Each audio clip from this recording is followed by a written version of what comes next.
The mark had not been still in 3 years.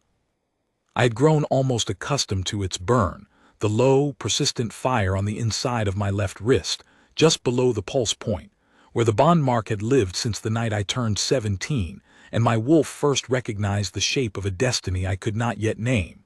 For 12 years after that, the mark had been quiet, warm sometimes, a gentle pressure when I was still, a faint pull in the direction of something I had not yet found. I had learned not to think about it too hard. I was a king, I had a kingdom to hold. Then 3 years and 4 months ago, I found her. And then she was gone. I remember the morning, the note appeared on my council table. It was early, the hall fires barely lit, the senior lords only just arriving, stamping frost from their boots. My steward placed the folded paper in my hand with a careful face, the kind of face that warned me before I read a word. The handwriting was hers, I would have sworn it was hers. The letters neat and small, the way she pressed the ink deep into the page. It said she had chosen to leave. It said the bond had frightened her and she preferred the borderlands to the weight of a throne. It said not to search. I had stood in that hall for a long time, saying nothing. My wolf had not believed a single word of it. He rose in me the way he does when something is wrong, not with noise, but with a stillness so absolute that my own heartbeat felt loud by contrast. He did not howl. He sat. And he waited. And the mark on my wrist, which should have dimmed if she had truly chosen to sever herself from the bond, burned hotter than it had on the morning I first saw her face. I sent riders south, then east. I sent word to the border holds. I sent men I trusted into the valley packs and the highland territories. I had spent 3 years collecting silence, no trace of her, no sighting, no word, while the lords of my council told me with patient voices that some women chose to go and did not wish to be found. I listened to them. I tried to believe them. But the mark did not dim. It did not cool. It burned and burned and burned, and my wolf sat in his stillness and waited. On the morning I saddled my own horse and rode north toward the Edgewood, my senior Lord Castern asked me what business took me to the borderland. I told him I was inspecting the northern holds. He nodded, and something passed behind his eyes, relief, I thought at the time. I had thought it was relief that I was getting out of the capital for a week, clearing my head. I would understand later what it had really meant. The Edgewood is not a comfortable place. It is the far northern edge of Varenhold, where the kingdom thins out against the mountains, and the snow comes 6 months of the year, and the wolves who live there are harder and quieter than the ones closer to the capital. The holds are stone, dark gray, low-roofed, built for cold. The people who serve them are not the kind who write to kings. They tend their wolves, they keep their roads passable, they do not ask for much, and they do not expect much in return. I had sent men here once, 8 months after she disappeared. They had come back and told me there was nothing to find. I was beginning to understand that perhaps I had sent the wrong men. I reached the first Edgewood hold on the 4th day of riding in the late afternoon, when the light was going gold and flat across the snow. It was a small compound, a stone keep, a wolf yard, a series of low outbuildings that smelled of pine resin and dried herbs. There were 3 wolves in the yard, 2 of them lying in the weak sun, one standing at the fence watching me with yellow eyes. They were all healthy. Their coats were clean. The one at the fence did not bark or snap. She simply watched me with the patient attention of an animal that had been well cared for and knew it. I dismounted and tied my horse. The keep door opened before I reached it. She stood in the doorway with a cloth in her hands. She'd been drying them, or perhaps wiping something from her fingers, some greenish matter that suggested she'd been mixing a poultice. She was wearing a plain gray dress under a heavy wool overskirt. Her hair was pinned back with practical severity. She looked well. She looked as though 3 years of borderland winters had only made her steadier, more rooted, more herself. She looked at me across the stone yard, and she went very still. My wolf, who had been sitting in his silent vigil for 3 years, 141 days, made a sound I had never heard from him before. Not a howl, not a snarl. Something that had no name, something between a breath released and a door swung open. The mark on my wrist ignited. Not the low burn I had lived with. Not the persistent ember that had kept me awake through 3 winters. This was something else entirely, a bright, sudden flare that ran from my wrist to my shoulder and settled in the center of my chest like a coal placed directly against my heart. I saw her eyes drop to her own wrist. I watched her press her hand against the doorframe, steadying herself. She looked up at me. "Aldrich," she said, very quietly, as though testing whether I was real. "Sierra," I said. Neither of us moved for a moment.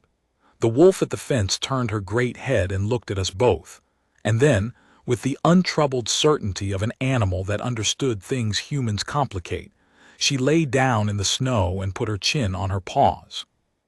I will not pretend that the next hour was simple. She let me inside. She made tea, the kind made from dried northern berries, dark and slightly bitter, the kind that warms you from the inside out when the cold is serious. She sat across the table from me with her hands wrapped around the cup, and she was careful and composed the way she was always careful and composed, and the mark was doing something between my wrist and my chest that made it very hard to think clearly. I asked her why she had left. She put down her cup. "I didn't leave," she said. "I was told to go." I had prepared on the ride north for many things. That was not one of them. She told me slowly, in the way of someone who has rehearsed a story alone for a long time and has given up expecting to tell it. Lord Castern had come to her the morning before that note appeared on my table. He had told her that I had decided, after reflection, that a woman of no pack lineage and no ranked blood could not serve as Luna of Varenhold. He had told her I wished her removed quietly, without ceremony, and that she would be given a position in one of the borderland holds where she could be useful without embarrassing anyone. He had told her I had asked him to arrange it personally because I lacked the will to do it myself. She had looked at him for a long time, she said, and she had believed him. Not because she was foolish, because it was not an impossible thing to believe. She had been in my hall less than 2 months when it happened. She had no title, no lineage, no standing. She was a wolf healer from a small northern territory who had arrived at the capital to treat a pack illness and had somehow, through no design of her own, ended up bound to the Alpha King by a mate mark that ignited the moment our hands touched across a sick wolf's body. It was not unreasonable to imagine that a king, in the cold light of morning, might reconsider. She had written the note at Castern's direction, copying the words he provided, because he told her it would spare me public difficulty. She had ridden north in a lord's carriage before dawn. She had tended the borderland wolves for 3 years and told no one who she was, because she thought I knew exactly where she was and had chosen not to come. I sat with that for a while. Outside, the light had gone. The fire in the small hearth worked steadily at the dark. One of the wolves in the yard had begun to make the low, rhythmic sound that very contented wolves make when they are drifting towards sleep. Sierra had not looked away from her cup. "I thought," she said carefully, "that you had made your decision, that the note would make it easier for both of us. I didn't think you would search." "The mark never went out," I said. She looked up. "A severed bond goes cold," I said. "Both halves of it. I waited for it to cool." "It never did. My wolf never accepted that you were gone." I turned my wrist up on the table between us so she could see the bond mark, the old sigil, darker now than it had been, the way a fire burns deepest when it has been sustained a long time. "I have been looking for you for 3 years. Castern kept my riders away from the Edgewood holds. I only came north myself last week." She looked at the mark for a long time. Then she turned her own wrist up beside mine. Her bond mark was the same, the mirror image of mine, the way faded marks always are. The same sigil, the same depth of color. It had not dimmed either. 3 years alone in a stone keep at the edge of the kingdom, and it had burned just as steadily on her wrist as it had on mine. We looked at them together in the firelight for a moment. Then, slowly, she placed her wrist beside mine so the marks were touching. The flare that moved through me then was not pain and was not quite warmth. It was something anterior to both of those things, something that lived deeper in the body than sensation. My wolf went very quiet in the way he goes quiet when something is not wrong but profoundly, irreversibly right. The mark on my wrist pulsed once, and then settled, not into the low ember burn of 3 years, but into something else. Something steady and warm and still, like a fire that has found its proper hearth. Sierra exhaled. It was a small sound, very quiet. But I had been in enough silences with her to know that it was not a small thing. It was 3 years of held breath releasing all at once. "He lied to me," she said. "Yes," I said, "he did." I had intended to stay one night and return with her the following morning. We stayed 3 days. I am not certain I could fully explain why, except that there was something necessary about those 3 days, something that could not be compressed. She showed me the hold, the wolf yard, the outbuildings where she mixed her medicines. She introduced me to the 3 wolves in the yard by name, Marin, who was the watchful one, Oscar, who was old and moved slowly and had an arthritic shoulder she had been treating for 8 months, and a young female she called Wren, who had arrived at the hold fence 2 winters ago with a broken forepaw and a look of desperate dignity that Sierra said had reminded her of herself. I watched her with them, the way they moved around her, not with the nervous deference that wolves show to high-ranked pack members, but with the easy, unhurried trust of creatures who have been reliably cared for. Oscar put his head in her lap while she pressed careful fingers into the joint of his shoulder, and his eyes went to soft half-moons. Wren followed her from building to building with the attentiveness of an animal that had made a private decision about where it belonged. I thought about the wolves in my own yard, the pack wolves, the tracked and titled animals of the Varenholt line, and I thought about how differently they moved when they were uncertain of their welcome. On the second evening, I told her everything: the riders I had sent, the holds I had covered, the careful wall of misdirection Castern's people had built to keep my search from reaching the north. I told her about the council meetings where I had sat across from men who knew exactly where she was and watched me go through the forms of governance while the mark on my wrist burned and my wolf sat in his vigil. I told her that I had begun to doubt my own memory, to wonder whether the bond had been real, whether the feeling had been as absolute as I remembered, whether a king could be so wrong about something so fundamental. She listened without interrupting. Then she said, "You weren't wrong." "No," I said, "I wasn't." "Neither was I," she said. "I believed him. I've thought about it a great deal. I had no reason to think the Alpha King of Varenholt would send one of his senior lords to lie to a wolf healer from a small northern territory. I had no standing, no leverage, no way to confirm it." She paused. "I should have sent word directly to you, a single letter. I've thought about why I didn't." "Why?" I asked. "Because I was afraid that if I wrote to you, you would write back," she said simply. "And then I would have to read it, and if it confirmed what Castern told me, I thought it would be worse to have it in your own hand." It was the most honest thing I had ever heard anyone say about the specific geometry of the fear of a thing being true. I had nothing to answer it with except the truth in its own direction. "I wouldn't have written back," I said. "I would have come." She looked at me for a long moment. Then she nodded once, as though filing this away in a place where it would hold. On the morning of the 3rd day, she packed a small bag. I watched her move through the stone keep room by room, precise and unhurried, selecting what she would take and leaving what she would not. She had not accumulated much in 3 years. What she had accumulated, she chose carefully. A small carved figure of a wolf that she tucked into the bag with attention.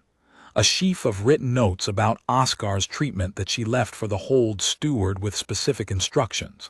A length of dark blue wool that she wrapped around her shoulders for the journey. At the gate, she crouched and let Wren put her head against her chest for a moment. "She'll be all right," I said. I'll have good people here." "I know," she said. She stood. I wasn't saying goodbye to her. I was telling her something. I didn't ask what. Some things pass between a woman and the animal that chose her in the hardest years and don't need to be explained to anyone else. We rode south. I sent a rider ahead with specific instructions about what I required assembled in the great hall of Varenhold by the time we arrived. Castern was there when we rode through the main gate. He was always in the yard when important things happened, a habit of positioning himself at the center of visible moments. He saw Sira riding beside me and something shifted in his face. Not guilt, exactly. More like the adjustment a very practiced man makes when a calculation he trusted has abruptly failed. He came forward. He started to speak. "Not yet," I said, and rode past him. I had asked for the senior lords, the pack elders, the bond witnesses of Varenhold's court, and my head steward to be gathered in the great hall by the 3rd hour of the afternoon. They were all there when Sira and I entered, perhaps 40 people in total, standing in the long hall with its dark timber and its iron chandelier fires and its smell of old stone and pine smoke.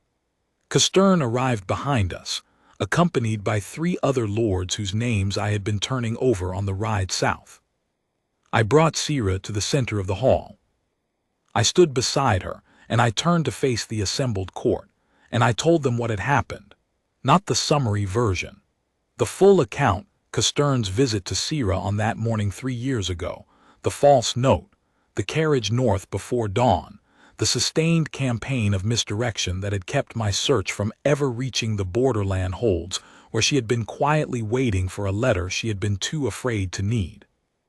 I told them about the bond mark that had burned without ceasing for 3 years, and the wolf that had sat in its vigil and never released the thread. The hall was very quiet. When I finished, I turned to Sira and held out my hand. She took it. The mark on my wrist ignited. I saw her press her lips together at the answering flare on hers. The bond witnesses along the left wall of the hall took a collective breath. One of them, old Merritt, who had witnessed more pack bonds than anyone else in Varenhold, and whose opinion on such matters was considered by everyone to be final, stepped forward and looked at our wrists together. She looked for a long time. Then she raised her eyes to the assembled court. "The bond is confirmed and witnessed," she said. "Both marks live, both marks answer, and the bond is whole. 3 years of separation have not broken it. I have seen bonds break under less." She paused. This one did not. The hall was still for a moment. Then, from the left side of the room, one of the pack elders, Davin, who was old and had no political debts to anyone, bent his head. Not a bow, exactly. A lowering. The acknowledgement that wolves give when a truth has been established and they are choosing to stand within it. Others followed. Not all at once, not dramatically. The way a heavy thing settles gradually, each piece finding its weight. Castern did not lower his head.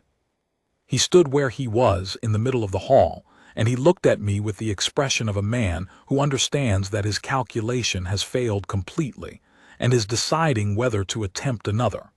I watched him make the decision not to. "You will remove yourself from the council table," I said to him. "You and the 3 with you. This is not a public act of punishment. It is a statement of what I require." I let that sit for a moment. "You will have until the end of the week." He bowed. There was nothing else for him to do. I turned back to Sira. She was looking at the hall, at the timber and the firelight and the bond witnesses and the old pack elder who had been the first to lower his head, and the wolves that lay along the base of the far wall, 2 of which had raised their heads when the bond mark flared and had not lowered them again, watching her with the careful attention of animals assessing a new constant in their world. "It's a great deal of stone," she said quietly. "It is," I agreed. "And cold in winter." "Very." "I'll need a workroom," she said, "for the medicines, somewhere with good light and drainage." "The east wing has a room with south-facing windows," I said, It hasn't been used for anything useful in years." She nodded slowly. She was still looking at the hall, at the specific way the firelight moved across the old dark timber. I watched her take the measure of it, not with reluctance exactly, but with the steadiness of a person who is not going to pretend a thing is smaller than it is. Then she looked at me. "I would have written," she said, "if I had known you were searching. I want you to understand that." "I know," I said. "I would have written the first week," she said. "I thought about it every day. I almost wrote a dozen times." A pause. "I didn't because I was afraid." "I know," I said again. "I wasn't afraid, I just couldn't find you." Something shifted in her face. Very small, a release of something she had been holding for 3 years without knowing she was holding it. The specific relief of learning that the person you doubted never doubted you. "All right," she said. That was all, but it was enough. The pack of Varenholt would say later that the bond witnessing was the formal moment. The marks confirmed by old Marit, the court assembled, the held breath and the lowered heads. And they would not be wrong. That was the moment with the weight of record behind it, the moment that would go into the pack histories in proper ink. But I have always known that the real moment was in a stone keep in the Edgewood, at a small table, with a cup of dark berry tea between us and the fire working at the cold, and a young wolf called Wren scratching at the door to come in from the yard. When Sira put her wrist beside mine and the marks touched, and the 3 years of burning finally found their answer, that was the moment that actually mattered. I had the east wing room prepared with south-facing windows and a drainage channel, and a long worktable made of oak. I had 3 wolves brought from the Edgewood borderland hold, Oscar, whose arthritic shoulder was her ongoing project, and Wren, because some things are not negotiable, and one other, a young male she had mentioned in passing who had needed her attention twice in the last winter, and in whom she had taken an interest. They arrived in Varenholt on a gray morning in early spring, 3 wolves in a covered cart, and Sira met them at the gate with the focused calm of a person who has important work to do, and is pleased to finally be doing it somewhere permanent. Marin, the watchful one at the Edgewood fence, she had decided to leave. Marin, she said, was a borderland wolf. It would not suit her to come south. I trusted her judgment. The lords of the court who had not been part of Castern's scheme adjusted, in the way courts adjust to things they cannot change, by deciding they had been in favor of this development from the beginning. The pack elders were more honest. A few of them came to me privately and said they should have pressed harder when my search stalled, that they had accepted Castern's smooth answers too readily, and they were sorry for it. I accepted those apologies with the weight they deserved and moved on. Castern left the capital without incident. Old Marit, who had witnessed the bond and whose opinion was considered final, told the court physician over tea one afternoon that in 40 years of witnessing, she had never seen a bond mark hold through 3 years of separation, with both halves still burning. The court physician passed this observation to the pack historian, who passed it to 3 other people, and within a week it had circulated through the keep in the way that things do when they confirm what everyone already wants to believe. I let it circulate. It was true. There is a memory I return to when I want to remember what the end of 3 years of burning actually felt like. It is not the hall with the bond witnesses and the lowered heads. It is not the ride south, or the carriage that carried Castern's misdirection out of my court, or old Marit's voice saying, "The bond is whole." It is the 3rd evening in the Edgewood keep, after Sira had decided she would come back with me. The fire had burned down to a low, steady warmth. Wren had scratched her way inside and was lying in front of the hearth in the particular posture of an animal that has decided something is permanent. Sira was at the work table, finishing her notes about Oscar's shoulder, and I was sitting with my back to the wall and my legs stretched toward the fire, not sleeping but close to it. The mark on my wrist was quiet. Not cold quiet. the way a thing feels when it has found the condition it was always trying to reach. I looked at it for a while in the low light. 3 years of burning, and now this, a steady warmth that asked nothing of me, that confirmed nothing because it no longer needed to. After a while, Sierra put down her pen and looked across the small room at me. "You're going to make a very poor guest," she said. "You keep staring at the fire and looking profound." "I'm not being profound," I said. "I'm thinking about what to do with Castern's position on the council." "That can wait until morning," she said. "It probably can," I agreed. She put out the desk lamp and came to sit beside me, near the hearth. Wren shifted and put her chin on Sierra's knee without asking permission, which was consistent with Wren's general approach to the world. We sat there for a while. The fire worked down. Outside, the edgeward wind moved across the stone and snow. In 3 days we would ride south, and the great hall of Varenholt would be waiting with all its weight and its firelight and the pack that had held its breath through 3 years of my certainty. But that was in 3 days. The mark on my wrist was warm and quiet, and Sierra's shoulder was close to mine, and Wren's breathing had slowed into the deep, even rhythm of a wolf that has decided she is exactly where she belongs. I had crossed every border in Varenholt to find her. It turned out she had been tending the edge of my kingdom all along, holding it steady, keeping the wolves of it healthy, never asking for anything she hadn't earned. She had served the Edgeward for 3 years under a name no one knew, and the borderland wolves had accepted her with the uncomplicated certainty of creatures that do not need a title to recognize worth. She was the Luna of Varenholt now. Old Marit's voice had put it on the record, and the pack's lowered heads had confirmed it, and the bond mark on both our wrists had been burning toward this for longer than either of us had been allowed to know. None of that felt as real to me in that moment as the fire and the wind and the wolf's steady breathing and the warmth of her shoulder beside mine in the quiet of the keep. Some things are not made real by ceremony. They are made real by the accumulation of small, ordinary moments. The tea, the table, the work left unfinished, the fire burning down, the familiar weight of a mark that has finally found its answer and gone still. I did not say any of this aloud. I didn't need to. She was already there.